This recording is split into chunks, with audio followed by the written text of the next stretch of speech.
Film dibuka dengan Hutch Mansell yang sedang diinterogasi oleh dua agen federal. Tubuhnya tampak penuh luka, seakan habis berantem rebutan kelereng. Di mana sang agen sangat penasaran siapa Mansell ini sebenarnya. You can't do that in here. Jadi kita dibawa ke beberapa waktu sebelum interogasi itu, di mana Mansell menjalani rutinitasnya sebagai agen rahasia pemerintah. Ia bertugas menjalankan misi-misi tersembunyi, bahkan berperan sebagai pembunuh profesional negara yang ditugaskan untuk mengeksekusi para mafia kebal hukum.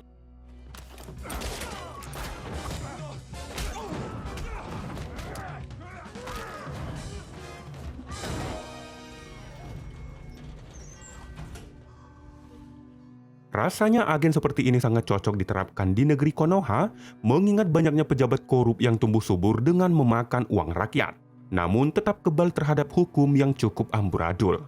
Benar gak sih?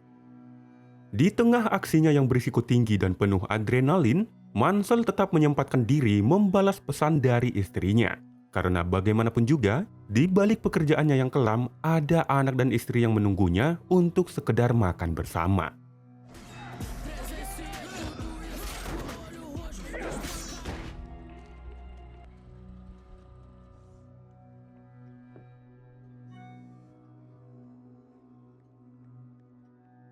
Sayangnya waktu yang ia miliki sangat terbatas, sehingga momen kebersamaan itu hampir tidak pernah terwujud.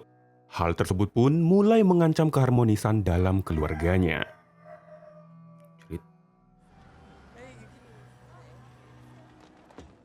What's up, hon? You'll see. The whole thing. Suatu hari setelah menyelesaikan salah satu misi, Mansell menemui atasannya The Barber, yaitu orang yang berperan sebagai penyalur jasanya. Dari sini terungkap kalau ia memiliki hutang 30 juta dolar akibat membakar uang kartel Rusia di film pertamanya. Sejak saat itulah Mansell kembali bekerja demi melunasi hutang tersebut. It was a straightforward snatch. Namun meskipun sudah 7 tahun aktif, hutang itu belum juga lunas. Hingga akhirnya The Barber memberinya misi baru dengan imbalan yang jauh lebih besar. Akan tetapi tingkat kesulitannya juga jauh lebih tinggi. Di sini Mansell menolak misi tersebut dan meminta izin untuk beristirahat sejenak. Ia berencana mengajak keluarganya berlibur demi menjaga kembali keharmonisan rumah tangganya. The Barber memang mengizinkannya, namun ia mengingatkan bahwa dalam diri Mansell tersimpan jiwa kebrutalan yang sulit dikendalikan. Good luck.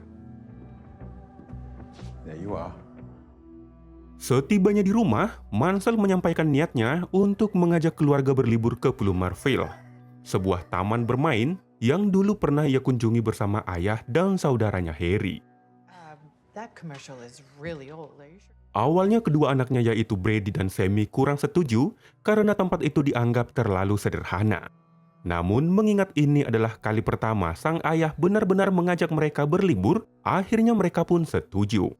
Bahkan sang kakek bernama David juga ikut serta dalam perjalanan itu.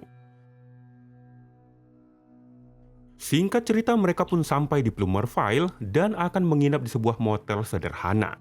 Namun karena jumlah kamar yang tidak cukup, David pun mengalah dan akan menginap di sebuah gubuk yang tak jauh dari sini. Namun meskipun sangat sederhana, Rebecca tetap merasa senang karena bisa memiliki waktu yang tenang bersama suaminya yang tanpa ada tekanan dari pekerjaan. Water park time. Setelah itu mereka singgah di sebuah warung pecel lele untuk makan bersama. Di sana Mansell sempat melamun dan teringat masa kecilnya bersama Harry. Namun tanpa sengaja tatapannya membuat seorang polisi bernama Abel merasa risih, apalagi Mansell tersenyum saat melamun. No, I'm sorry. I was just thinking. Meskipun Mansell sudah meminta maaf, Abel tetap menunjukkan sikap seolah ingin memperlihatkan kekuasaannya lewat seragam yang ia kenakan. Ya mirip-mirip dengan oknum polisi Konoha yang seolah paling hebat dengan seragamnya. I don't know. Did you? Worth the wait and look. Setelah dari makan, Mansell membawa keluarganya ke tempat permainan. Di sana, beberapa cewek senyum-senyum pada Brady, sehingga Brady memberikan beberapa kupon permainan kepada mereka. Hal itu pun membuat seorang anak bernama Max merasa iri lalu mulai mengusiknya. Namun ketika Sammy datang untuk menenangkan abangnya, Max justru merusak boneka Sammy. Tentu saja Brady marah hingga terjadilah perkelahian.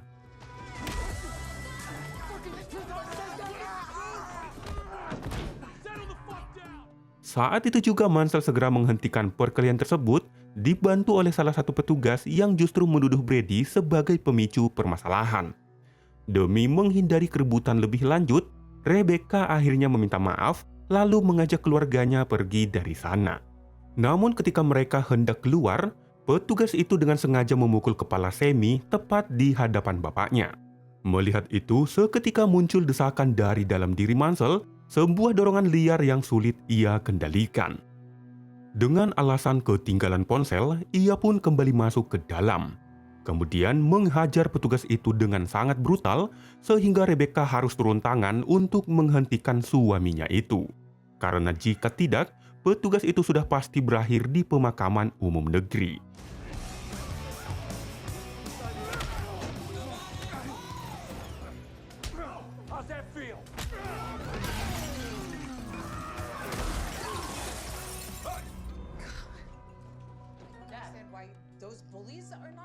Akibat kejadian itu, keluarga Mansell harus berurusan dengan pihak kepolisian setempat. Mansell sangat memahami bahwa Brady hanya berniat melindungi adiknya. Namun ia meminta Brady untuk bisa belajar menyelesaikan masalah dengan cara yang damai agar tidak tumbuh menjadi sosok yang mudah lepas kendali seperti dirinya. Tak lama kemudian Abel datang lalu membawa Mansell menghadap pemilik taman tersebut. Dia bernama Wade Martin, sekaligus ayah dari Max yang berantem dengan Brady tadi. Setelah mengetahui itu, Mansell berjanji akan membuat anaknya meminta maaf. Namun ia juga menjelaskan kalau petugas taman memukul putrinya yang membuat dirinya hilang kendali. Mendengar itu, Wade akhirnya membebaskan mereka dan memintanya untuk segera meninggalkan kota ini. Namun Abel tidak terima dan malah menyuruh orangnya untuk menghabisi Mansell. I don't give a fuck what. Keesokan harinya Mansell melihat anak buah Abel bersama beberapa tukang pukulnya. Menyadari itu, ia pun segera menyuruh anak dan istrinya naik ke perahu mainan, sementara dirinya memancing preman itu pergi ke perahu lainnya. Di sana mereka langsung berantem ketika petugas wisata membawa mereka ke tengah sungai. Para preman pun terkejut karena Mansell ternyata jago bertarung.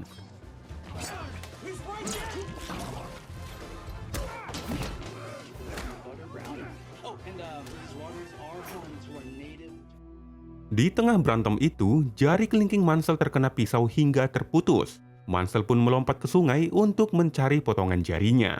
Namun karena sudah dimakan ikan, Mansell pun kembali ke perahu.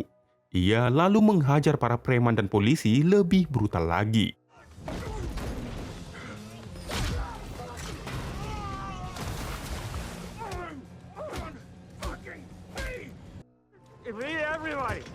What the are you talking about? Setelah itu Mansell menghubungi Harry yang sedang bersantai. Ia memberitahu kalau taman yang dulu pernah mereka kunjungi kini sudah tidak sama lagi. Namun Harry tidak terkejut karena ia sudah tahu kalau kota itu memang dikuasai mafia kelas kakap. Ternyata Harry sendiri juga agen rahasia sama seperti Mansell. Kemudian Mansell menggali informasi lewat The Barber. Ia diberitahu kalau kota itu adalah jalur perdagangan narkoba sekaligus penyeludupan minuman keras. Semua operasi dikendalikan oleh organisasi mafia besar yang dipimpin oleh seorang wanita kejam bernama Lindina. Ia terkenal tak segan membantai siapapun, bahkan pernah menghabisi satu keluarga hanya untuk bersenang-senang. The Barber juga memperingatkan Mansell untuk jangan mengusik mereka. I'll give you a lead, but hear me. Well, where does the buck stop here? Sementara itu di tempat lain, Wade dan Abel sibuk mengerjakan bisnis ilegal berupa bahan kimia dan narkoba. Wade lalu menghubungi Lindina, mengatakan kalau barang seludupan akan segera dikirim besok. Dengan begitu semua hutang ayahnya akan lunas dan ia bisa lepas dari cengkraman Lindina. Nothing funny about what I said. Namun Lindina justru mempermainkannya. Ia memaksa Wade untuk terus bekerja kepadanya. Bukan hanya itu, ia juga memerintahkan Abel untuk menculik anak Wade. Got it. Di sisi lain, David datang membawakan martabak untuk Rebecca dan cucunya. Ia kemudian membawa mereka ke gubuk dan mengatakan kalau Mansell sedang ada urusan. Tak butuh waktu lama, Abel akhirnya berhasil menculik Max dan mengikatnya di dalam mobil. Ia akan dijadikan sebagai sandera agar dapat memaksa bapaknya untuk selalu bekerja dengan Lendina. Namun entah bagaimana Mansell tiba-tiba muncul sambil menyiramkan bensin ke tumpukan uang. Ia mengancam Abel agar jangan lagi mengganggu keluarganya. Demi menghindari kerugian besar, Abel pun setuju. Lalu ketika hendak keluar, Mansell melihat Max terikat di dalam mobil. Namun ia tidak peduli lalu pergi begitu saja. Setelah beberapa detik kemudian, ia kembali masuk lalu membantai semua orang di dalam gudang tersebut. Bukan hanya itu, ia juga membakar semua uang dan bahan kimia, kemudian membawa Max pergi dari sana.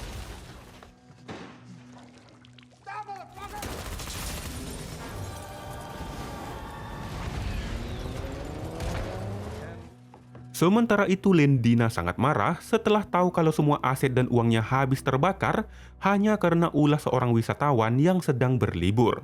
Menurutnya, ini bukanlah sekedar kerugian, tapi penghinaan besar yang tidak bisa ia biarkan. Sesampainya di gubuk, mereka mendapati David dan yang lainnya sudah menunggu. Di sana Brady akhirnya meminta maaf kepada Max. Begitu juga Mansell yang meminta maaf kepada istrinya karena merasa gagal menjadi ayah yang baik. Namun Rebecca memakluminya dan justru memintanya untuk segera menyelesaikan masalah ini. Setelah tahu anaknya diculik, Wade pun merasa gelisah dan mulai mabuk-mabukan. Tak lama kemudian Mansell datang dan memberitahu kalau anaknya sudah ia selamatkan. Di sini terungkap kalau bapak Wade dulunya juga dijadikan budak oleh Lendina sampai akhirnya ia dibunuh. Sejak itulah Wade dipaksa melanjutkan pekerjaan bapaknya seolah untuk melunasi hutang. You burned all of it? You burned the money. Yep. Wade juga memberitahu kalau Lendina pasti akan datang untuk balas dendam setelah uangnya dibakar oleh Mansell. Namun Mansell mengatakan kalau ia datang untuk membantu Wade. Mendengar itu, Wade membawa Mansell ke gudang penuh senjata, peninggalan bapaknya yang dulu pernah digunakan untuk melawan Lendina.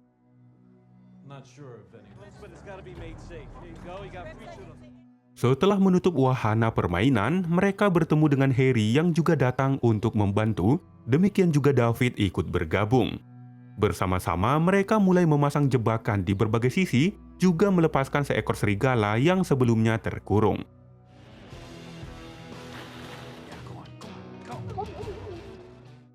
Sementara itu di perjalanan, anak buah Lendina menemukan sebuah gubuk tua yang mereka curigai sebagai tempat persembunyian keluarga Mansell. Tanpa ragu, Lendina langsung mengirim pasukan ke sana. Di dalam gubuk, Rebecca menemukan sebuah senapan berburu terpajang di dinding dan sepertinya akan ia gunakan. Malam harinya ketika Lendina dan pasukannya tiba, Abel meminta Mansell dan Wade menyerahkan diri. Namun karena keduanya menolak, Abel pun memberi isyarat untuk menembak. Hal itu justru membuat Lendina kesal hingga ia memerintahkan pasukannya untuk menghabisinya juga. Setelah itu pertempuran pun terjadi. Mansell dan Wade memancing pasukan Lendina masuk ke taman sehingga banyak di antaranya tewas terkena jebakan.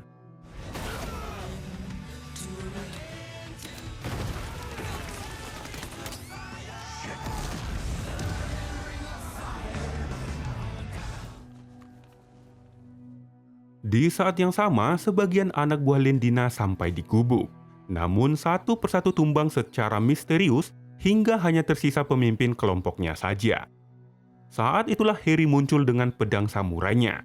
Pertarungan singkat pun terjadi dan tentu saja dimenangkan oleh Harry.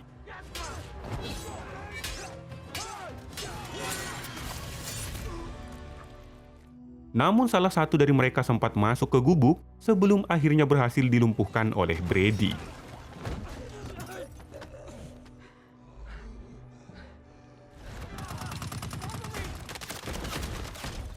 Sementara itu di taman, David terkena ledakan saat melancarkan serangan. Lendina lalu memerintahkan 2 bodyguard-nya untuk menghabisi Mansell.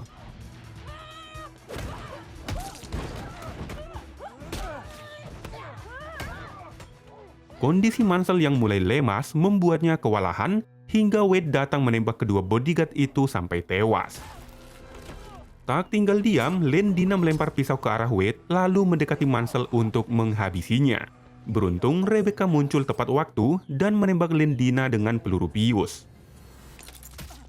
Bersamaan dengan itu, pasukan Lendina yang tersisa langsung mengepung mereka. Saat itulah David menekan tombol detonator untuk mengaktifkan semua alat peledak. Sehingga dengan begitu semua musuh tewas, sementara pemeran baiknya berhasil selamat dengan melompat ke dalam kolam. Jadi itulah yang membawa Mansell dan istrinya duduk di ruang interogasi seperti di awal film tadi. Namun tak lama kemudian, detektif yang memeriksa mereka mendapat telepon dari atasan yang sambil marah memberi perintah agar keduanya segera dibebaskan. Sesampainya di rumah, keluarga Mansell melihat kembali foto-foto liburan mereka, termasuk momen bersama Wade dan Max. Meski liburan itu berakhir dengan kekacauan, Mansell tetap bersyukur karena keluarganya masih lengkap dan selamat. Dan film pun selesai.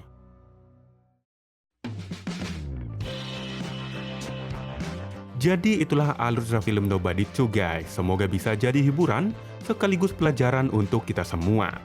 Karena sehebat apapun seseorang, tetap saja hidup akan berantakan kalau masih terikat hutang. Sekian dari Sun Channel, terima kasih sudah menonton, dan sampai jumpa di video berikutnya. Bye.